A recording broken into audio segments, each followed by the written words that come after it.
two Japanese legends. Two names that have shaped decades of car culture. Two machines built to keep the JDM dream alive in a modern world.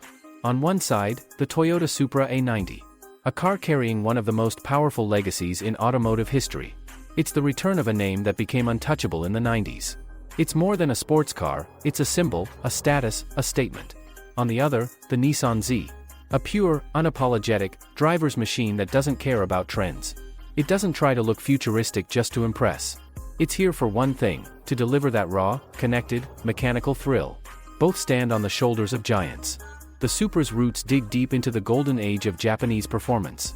From the A80 that destroyed quarter miles and ruled the tuner scene, to the countless appearances in movies and video games, Supra became a word every car enthusiast knew. When Toyota brought it back as the A90, expectations were sky high. Instead of going solo, they joined forces with BMW to create something that blended Japanese design with German engineering precision. The result?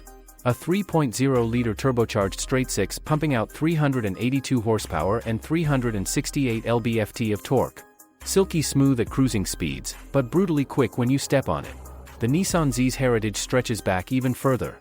From the 240Z that shocked the world with its performance-to-price ratio, to the 300ZX twin-turbo that went toe-to-toe with European supercars, the Z badge has always meant pure driver engagement. The latest Z packs a 3.0-liter twin-turbo V6 with 400 horsepower and 350 lb-ft of torque. It's aggressive.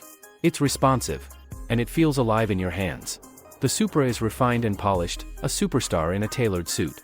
The Z is raw and wild, the street fighter that shows up ready for a challenge. Pop culture has immortalized the Supra. From Fast and Furious fame to dominating Gran Turismo leaderboards, it's a household name. The Z's fame comes from track dominance and grassroots motorsport.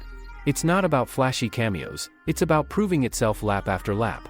When you open the hood, you see two different philosophies. The Supra's BMW B58 engine is a masterpiece of modern turbo engineering. Strong internals, incredible tuning potential, and reliability proven in multiple platforms.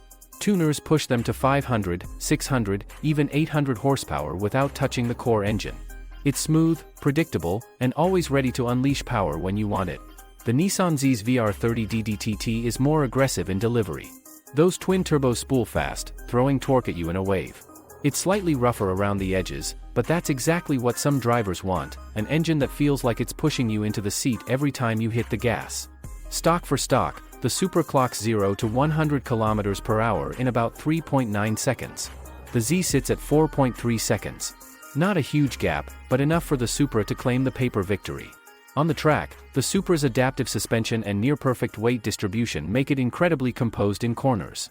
It feels planted, like it's reading the road ahead and adjusting before you even turn the wheel. The Z counters with a mechanical limited slip differential and a chassis that begs you to attack corners harder. It's more playful, more willing to slide, and more connected to the driver's inputs. Drifting? The Z feels like it was built for it.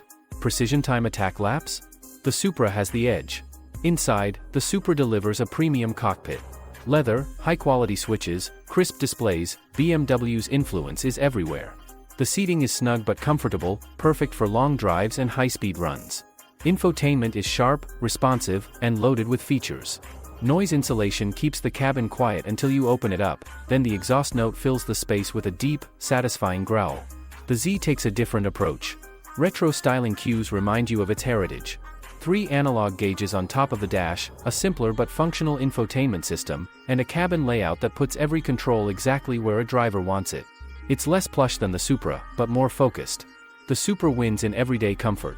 More cargo space, better sound insulation, smoother ride. The Z trades a bit of that for sharper steering feedback and a sportier seating position.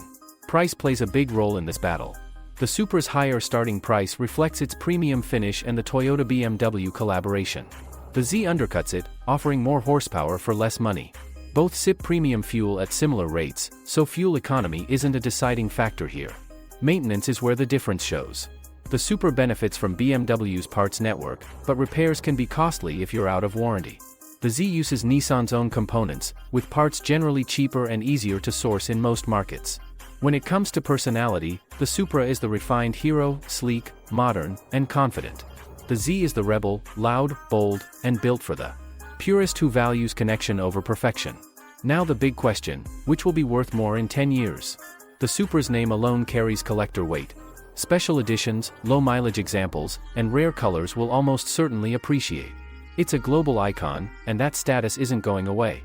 The Z is more of an insider's treasure. It might not have the same mainstream pull, but rarity and driving feel could make it a sought-after gem for enthusiasts who know what it represents. For racing, the Z's agility and twin-turbo punch make it a joy for competitive drivers. For daily driving, the Supra's comfort and tech win easily. For pure investment potential, the Supra takes the edge with its worldwide recognition and cultural legacy. Both cars represent the best of modern JDM spirit. One is the polished, headline-making superstar. The other is the raw, unfiltered thrill machine. 10 years from now, you won't just remember which one you chose. You'll remember every single time it made your heart race.